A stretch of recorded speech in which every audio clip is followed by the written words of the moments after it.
Eu estava aqui pensando, sabe, que existem acontecimentos que provocam em nós uma reflexão. Hoje pela manhã, por exemplo, eu recolhi alguns recicláveis e deixei na frente de casa, porque todas as manhãs sempre passa alguém recolhendo plástico, papelão, latinhas, e eu deixei lá fora. Só que a hora que eu deixei os meus recicláveis para alguém passar e recolher, passou uma senhora de idade bem avançada, mas ela não estava recolhendo reciclável. Ela aproveitou e viu que eu estava colocando algumas vasilhas e pediu: moço, posso dar uma olhada? Eu falei: poxa, claro que pode. Disse para ela: eu separei essas vasilhas aqui para o reciclável, porque eles passam recolhendo. Aí ela disse: deixa eu dar uma olhada. E ela começou a olhar, separou duas vasilhas que para mim não tinha mais utilidade, a não ser mandar para o reciclável, para depois eles reutilizarem de alguma forma. Mas ela disse: não, essa vasilha aqui dá para mim plantar flores, eu estou precisando de duas vasilhas dessas. Naquele momento a minha mente viajou e eu pensei assim: era isso que Jesus fazia o tempo todo. Uma vasilha que para mim não servia mais. Uma vasilha que para mim não tinha mais utilidade. Para aquela mulher era interessante para ela plantar flores. É bonito a gente pensar isso. E era isso que Jesus fazia o tempo todo, porque quantas pessoas tinham sido jogadas fora. De repente eu estou falando com alguém aqui que muitas pessoas nem acreditavam mais em você, e de repente nem acredita mais em você. Deixou você de lado. Jogou fora. Te jogou fora. Mas Jesus é especialista em mudar a história das pessoas. Era isso que Jesus fazia.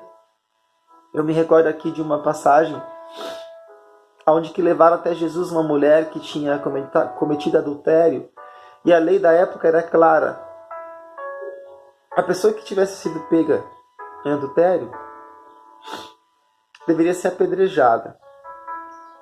Não tinha utilidade. Jogada fora. Apedrejada. Mas Jesus encontrou motivos e deu razões para ela poder continuar, e disse para aquelas pessoas que estavam tentando condenar essa mulher, Jesus provocou no coração delas uma grande reflexão também, dizendo: quem não tiver pecado aí, atira a primeira pedra. E muitas das vezes é isso que nós precisamos ter a coragem de enxergar.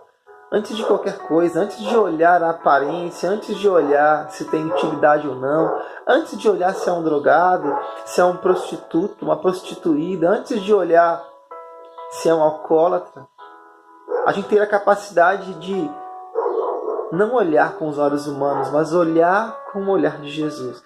Aliás, eu acho que é isso que está faltando para a gente, para todos nós. Enxergar o mundo com o olhar de Jesus. Ter a capacidade de olhar as pessoas ao nosso redor, o nosso próximo, com o olhar de Jesus. Porque Jesus ele não parava na aparência, porque isso é muito fácil. Jesus não parava na aparência. A filosofia nos ensina que a palavra preconceito, é claro, já vem antes do conceito. Mas o conceito é um pensamento mais apurado das coisas. Então nós precisamos ter essa capacidade de olhar a vida com o olhar de Jesus. O que para mim não tinha mais utilidade, para aquela mulher era muito interessante para plantar flores. Parece algo bobo isso que eu estou te falando, mas é muito sério.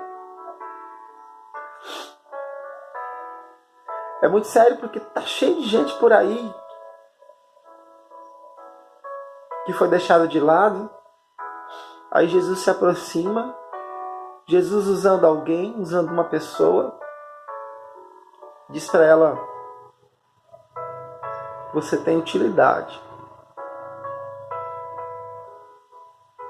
Porque é muito fácil a gente olhar para um mendigo, para um alcoólatra, e julgar ele por conta do vício.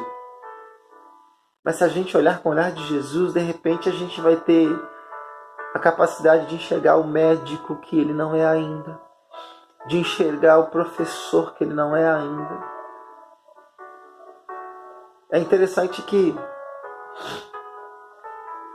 Jesus nunca permitiu as pessoas ficarem à margem.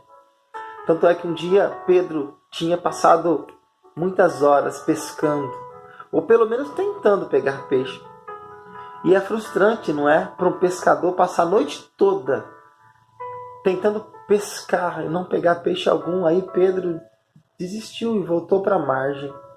E lá na margem, Pedro já estava lavando as redes.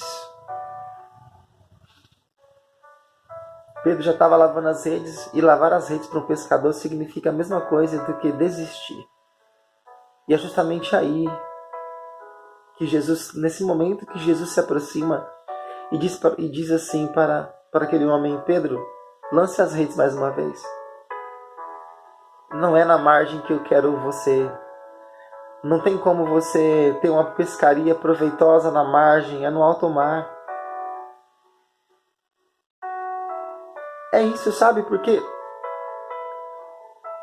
a gente tem que aprender a dar mais valor às coisas, né?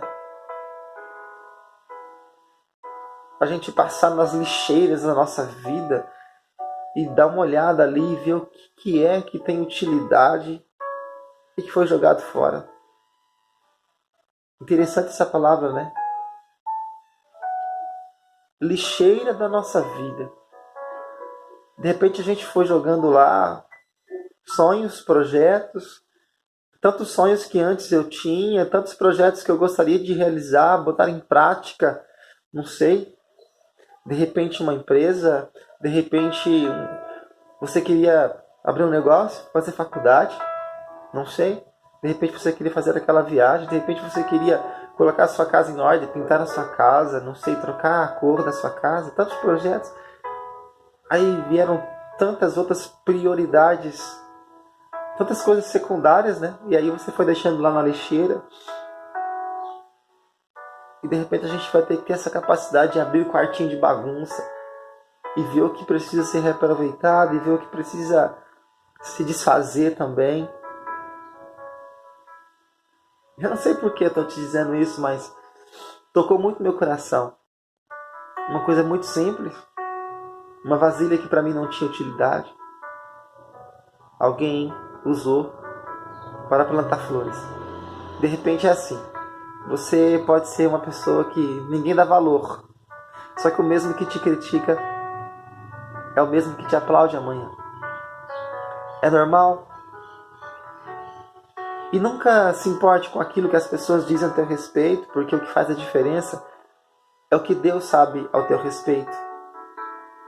E o que Deus sabe ao teu respeito é que você tem valor, é que você tem virtudes, você tem capacidade, você nasceu para vencer, você é muito mais do que estão dizendo que você é, você é muito mais do que os teus próprios sonhos. Tem jeito, dá para utilizar, dá para caminhar de novo. Dá para olhar para frente, porque é para frente que a vida acontece, é para frente que as coisas acontecem. Jesus ensinou uma oração, e na oração que Jesus ensinou, a oração diz: o pão nosso de cada dia nos dai hoje. Ou seja, o dia de ontem talvez tenha sido ruim para você, talvez tenha sido bom, mas ficou para trás. E quem vive de passado é museu. O dia de amanhã, nós não temos ele ainda. Mas temos esperança por ele, é claro que temos. Visão de futuro, temos esperança pelo dia de amanhã. Mas no fundo o que nós temos é só o dia de hoje. Quem me conhece sabe que eu sou apaixonado por essa frase que eu vou dizer agora. Porque eu sou filho de agricultor, né? Meu pai era agricultor. Minha mãe também veio da agricultura, costurava. E a frase que sempre caminha comigo lado a lado é essa: sementes de ontem, frutas de hoje, sementes de hoje, frutas de amanhã. É assim. Então, volte a plantar. Volte a plantar os seus sonhos. Desiste não, continua.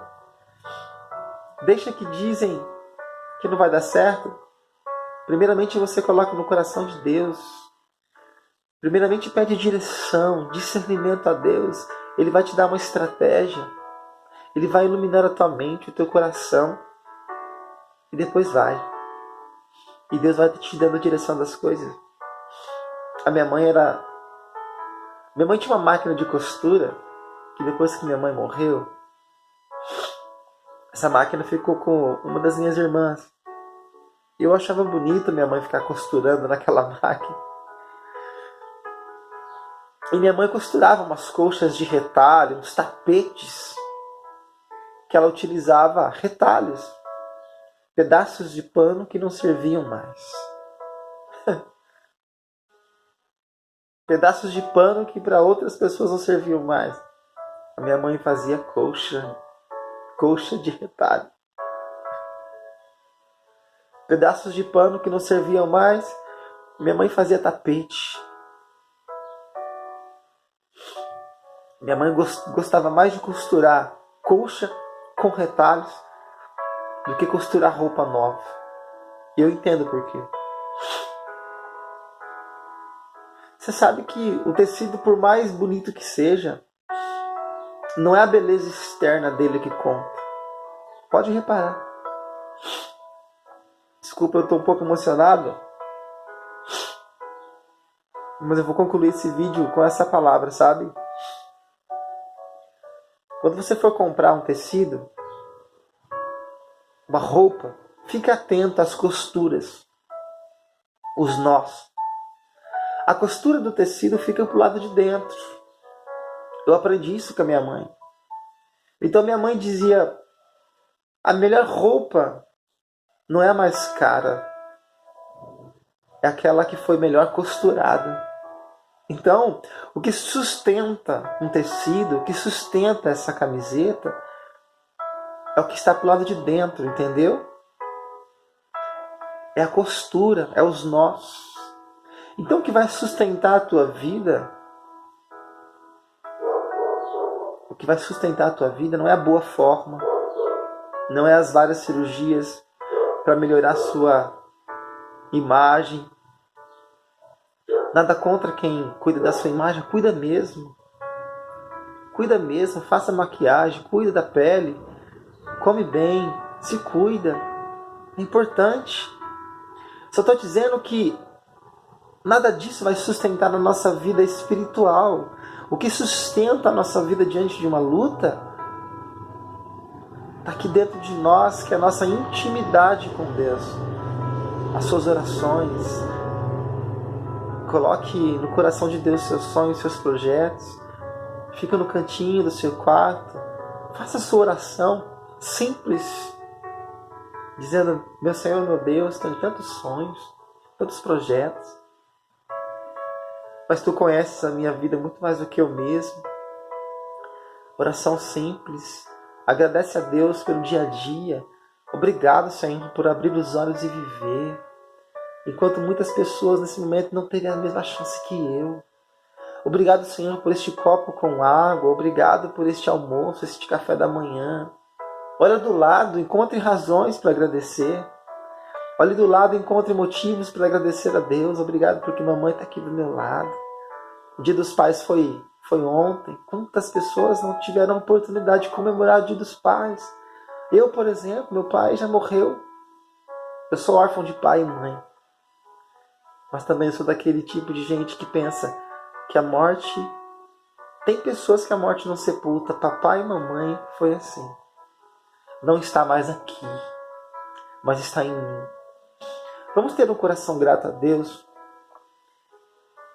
por tudo aquilo que tem utilidade em nós, por tudo aquilo que Ele colocou a nossa